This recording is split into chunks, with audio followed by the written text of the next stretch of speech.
हाँ जी, तो इस क्वेश्चन में बोला गया the difference between the outer and inner C S A of a hollow right circular cylinder, यानी कि राइट सर्कुलर सिलेंडर है जिसमें इनर और आउटर सी एस ए में फ़र्क आ रहा है।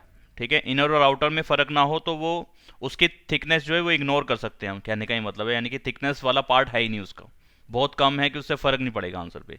लेकिन यहाँ पे जब आउटर और इनर के अंदर जो डिफरेंस है वो 88 सेंटीमीटर स्क्वायर का आ रहा है, तो इसका मतलब उसमें आउटर और इनर में फ़र्क है वहाँ पे रेडियस में। तो यहाँ पे दो डबल सिलेंडर वाला काम होगा। एक सिलेंडर ऐसे चल रहा है कुछ, और दूसरे वाला सिलेंडर बाहर वाला है वो कुछ ऐसे चल रहा है। ठीक है, जैसे पाइप वाला पार्ट होता है। तो ये हो गया इसका इनर रेडियस, जिसको छोटा आर लिख देते हैं हम, और ये हो गया इसका आउटर रेडियस जिसको हम कैपिटल आर लिख देते हैं। ठीक है, ये हो गई इनर रेडियस और ये हो गई आउटर रेडियस। तो यहाँ पे इनर रेडियस को हमने स्मॉल आर मान लेना है और आउटर को कैपिटल आर लिख देंगे। ठीक है, उससे कुछ ज़्यादा फर्क नहीं पड़ेगा, मतलब कि हमें पढ़ना देखना समझना आसान हो जाएगा कि जहाँ पे बड़ा आर लिखा होगा वो आउटर वाले के लिए, या जहाँ छोटा आर लिखूंगा वहाँ पे अंदर वाले के लिए। अब ये कह रहे हैं यहाँ पे महाराज कि जो आउटर सी एस ए और इनर सी एस ए उसमें 88 सेंटीमीटर स्क्वायर का डिफरेंस है। ठीक है, और इस पाइप की जो लेंथ है, जो लेंथ वाला पार्ट आ रहा है वो है 14 सेंटीमीटर। ठीक है, तो according to question outer C S A minus उम्र आंसर ठीक है, महक आंसर ठीक है, महक श्रीवास्तव का आंसर ठीक है, उम्र का आंसर ठीक है। और बाकी सारे बच्चे यहाँ मैसेज मत करो, इसमें चैट बॉक्स में मैं देख लूँगा, यहीं जूम चैट में ही डाल दो, अपना आंसर टाइप कर दो। आउटर और इनर सी एस ए, करण गलत है answer. Outer C S A inner C S A का जो डिफरेंस है वो 88 है अकॉर्डिंग टू क्वेश्चन ये है। ठीक है, आउटर में से इनर को ही माइनस किया जाएगा तभी पॉजिटिव आंसर आया होगा, तो इनर में से आउटर को माइनस करेंगे तो नेगेटिव आंसर आएगा, इतना आप समझते हो। आउटर सी एस ए या inner C S A of cylinder क्या होता है? 2 π r h। C S A of cylinder ये होता है 2 π r h। ठीक है, आउटर पे बड़ी वाली रेडियस लग जाएगी, इनर पे छोटी वाली रेडियस लग जाएगी। हाइट वाला पार्ट दोनों के लिए सेम रहेगा, अंदर वाली के लिए भी और बाहर वाली के लिए भी, हाइट में कोई फर्क नहीं आएगा। अगर मैं यहाँ पे कंप्लीट कर दूं डायग्राम तो आप देख पा रहे हो कि आउटर हाइट में और इनर वाली हाइट में कोई फर्क नहीं होगा, पाइप सीधी तो है, अंदर से भी वैसी है बाहर से भी वैसी, हाइट बराबर है। तो फॉर्मूला आएगा outer C S A cylinder 2 π r h, 2 pi यहाँ पे बड़ी रेडियस और h का यूज़ होगा, यहाँ पे 2 पाई छोटी r और h का यूज़ होगा। h सेम है, सिर्फ रेडियस वाले पार्ट में फ़र्क है।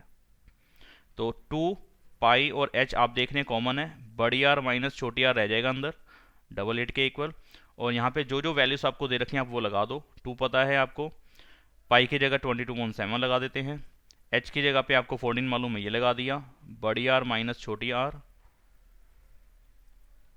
22 और 2 की मल्टीप्लाई 44, 44 और 2 की मल्टीप्लाई 88, ये 88 ये वाली तीनों की मल्टीप्लाई जब इधर जाएगी तो डिवाइड में आ जाएगी। तो बड़ी आर माइनस छोटी आर यानी कि capital R minus small R is equal to 88 upon में 88। ये 88 कहाँ से आया? ये 22, 2 और 2 की मल्टीप्लाई करके आया, इन तीनों की मल्टीप्लाई। ठीक है, तो डिवाइड में ही आएगा, तो कटने के बाद ये 1 आ गया। तो मेरे को मिल गया एक कैलकुलेशन यहाँ से, या एक इक्वेशन यहाँ से मिल गई कि बड़ी आर में से छोटी आर को माइनस कर रहे हैं तो 1 आंसर मेरे को मिल रहा है, यानी कि बड़ी रेडियस में और छोटी रेडियस में 1 का फ़र्क है, तो उनके डायमीटर में 2 का फ़र्क होगा। सीधी सीधी बात है, ये बात हमें समझ में आती है। आगे बढ़ जाते हैं। लेकिन जितनी बात अभी तक हमने पढ़ी और जितने काम कर दिया, मेरे को एक इन्फॉर्मेशन मिल गई, यानी कि एक इक्वेशन मिल गई दो वेरिएबल में, आर और आर में, बड़ी आर में और छोटी आर में। इन दोनों को ही मुझे निकालना है और इनका डबल कर देना है तो डायमीटर आ जाएगा। दो वेरिएबल्स हैं, दो वेरिएबल्स, दोनों की दोनों वैल्यूज मुझे नहीं मालूम, तो मुझे 2 इक्वेशन चाहिए कम से कम सॉल्व करने के लिए। ठीक है, 2 से कम में काम नहीं कर पाऊंगा, तो दूसरी इक्वेशन दूसरी स्टेटमेंट में से बनेगी। If the volume of the metal used in making the cylinder is 176 centimetre cube. ठीक है, तो इस सिलेंडर को बनाने में जो मेटल का यूज हुआ उसका जो वॉल्यूम है, यानी कि वॉल्यूम वाला पार्ट ऐसे घिरा होगा ऊपर से लेकर नीचे तक। अभी मैं सिर्फ ऊपर ऊपर वाला पार्ट आपको कलर करके दिखा रहा हूँ। कलर करने से मतलब ये नहीं है यहाँ पे कि उसके मैं सरफेस एरिया की बात कर रहा हूँ, इस टाइम पे मैं उसके वॉल्यूम को बता रहा हूँ कलर करके। तो यानी कि इतना मोटा जो, अगर ये प्लास्टिक से बना है मान लो ये पाइप, तो ये ब्लू कलर वाला प्लास्टिक वाला पार्ट है और वो ऊपर से नीचे तक होगा। तो डबल सिलेंडर के बीच का जो वॉल्यूम होता है वही इस पाइप का जो भी मेटल होगा, जो भी मेटल से बनी है, यहां उन्होंने मेटल वर्ड यूज करा है। अगर मैं प्लास्टिक बोल दूं तो अगर ये प्लास्टिक से बनी हुई पाइप है तो उस प्लास्टिक का वॉल्यूम कैसे निकालेंगे, आउटर सिलेंडर के वॉल्यूम में से इनर सिलेंडर का वॉल्यूम माइनस कर दोगे। इस टाइप के क्वेश्चन हमने बतेरे पढ़े हैं, एनसीईआरटी में भी उन्होंने दिए हुए हैं, और ये लॉजिक मैंने उस टाइम पे क्लियर करा दिया था आपको क्या इसके पीछे का रहस्य है, और आपको मालूम भी होगा। तो यहाँ पे क्वेश्चन के हिसाब से सेकंड केस में उन्होंने बोला कि जो वॉल्यूम वाला पार्ट है वो 176 है, 176 है। तो यानी कि यहाँ पे बात बनती है अकॉर्डिंग टू क्वेश्चन ही कि वॉल्यूम ऑफ आउटर सिलेंडर, बाहर वाले सिलेंडर में से, यानी कि बड़े सिलेंडर में से, पूरे सिलेंडर में से, बाहर वाले कहने का मतलब यानी कि बाहर वाले सिलेंडर का वॉल्यूम कुछ और कहाँ पे होगा, वो बाहर वाले सिलेंडर में अंदर वाले सिलेंडर का वॉल्यूम इंक्लूड हो जाता है। जब मैं बाहर वाले सिलेंडर की बात करता हूं तो जब मैं उस सिलेंडर का वॉल्यूम निकालता हूं तो उसमें पूरा का पूरा ये सॉलिड हो जाता है, यानी कि अंदर वाला पूरा पार्ट भर जाता है। लेकिन एक्चुअल में बिल्कुल अंदर वाला पार्ट भरा नहीं हुआ, वो खाली होता है। तो बीच में छोटे वाला सिलेंडर जो होता है वो खाली होता है, तो इसलिए उस वाले सिलेंडर को निकाल के माइनस कर देते हैं।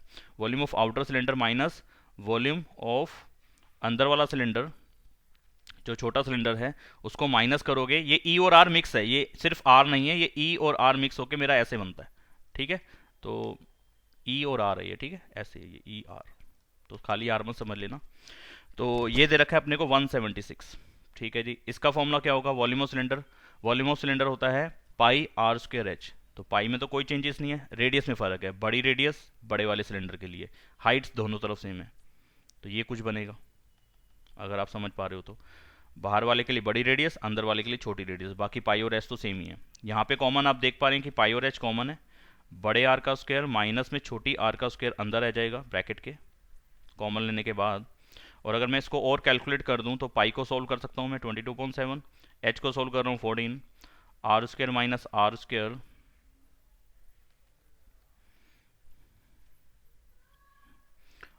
Are square minus R square आ जाएगा 176 अपॉन में 22 इंटू में 2, 2 से इसको काटूंगा और 22 से काटूंगा तो 4 आ जाएगा। तो यानी कि R square minus R square आपको 4 मिलता है। अब मेरे को दूसरी इक्वेशन मिली है लेकिन वो स्क्वेयरिंग की फॉर्म में मिली है। दूसरी इक्वेशन मिली तो है लेकिन वो स्क्वेयर की फॉर्म में मिली है, और यहाँ पे स्क्वेयर की फॉर्म में नहीं है। अब मैं इस पर काम कर सकता हूँ, दो वेरिएबल में मेरे को दो इक्वेशन मिल चुकी है, मैं काम कर सकता हूँ। चाहे तो यहाँ से आर की वैल्यू निकालूँ, सब्स्टिट्यूट कर दूँ, वो काम बन जाएगा मेरा। नहीं तो मैं इसको और अच्छे से सॉल्व कर सकता हूँ, अच्छे से मतलब कि और आसानी से सॉल्व कर सकता हूँ। R square minus R square, A square minus B square identity का यूज करूँ तो आर प्लस आर और आर माइनस आर मैं इसको लिख सकता हूँ, कोई प्रॉब्लम वाली बात नहीं है। और मुझे ऊपर आर माइनस आर की वैल्यू पता है 1 है, तो आर माइनस आर की वैल्यू यहाँ पे 1 लगा सकता हूँ। तो आर प्लस आर, यहाँ पे इसकी जगह पे 1 आ गया फ्रॉम इक्वेशन 1।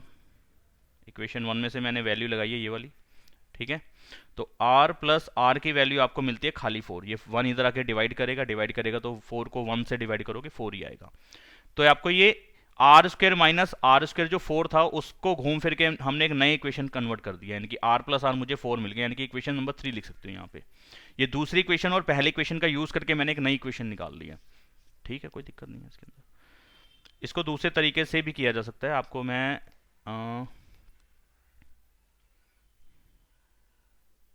यही ज़्यादा अच्छा रहेगा, ऐसे ही करो। तो ये तीसरी इक्वेशन आ गई, और पहली इक्वेशन जो थी हमारे को, पहली इक्वेशन थी आर माइनस आर, कितना था आर माइनस आर, कहाँ गया, ये 1 के बराबर, ये फर्स्ट इक्वेशन थी। अब मैं इन दोनों को सॉल्व कर रहा हूँ, solve equation number 3 and equation number 1, इन दोनों को सॉल्व कर रहा हूँ। चैप्टर नंबर 3 एलिमिनेशन मेथड, दो वेरिएबल वाली दो इक्वेशन बन चुकी हैं, सॉल्व कर लो। यहाँ पे आर और आर कट जाएगा, 2 बड़ा आर किसके इक्वल है 5 के, तो आर की वैल्यू यानी कि बड़े आर की वैल्यू कितनी आ जाएगी 5 अपॉन में 2। बड़े आर की वैल्यू इक्वेशन 1 में यानी कि कैपिटल आर की वैल्यू इक्वेशन 1 में लगा दो, चाहे इक्वेशन 2 में लगा दो, चाहे इक्वेशन 3 में लगा दो, आपको छोटी आर की वैल्यू मिल जाएगी, स्मॉल आर मिल जाएगा। तो ये वाली वैल्यू मैं पुट कर रहा हूँ इन इक्वेशन नंबर किस में करूँ 1 में कर देता हूँ, 1 आसान लग रही है।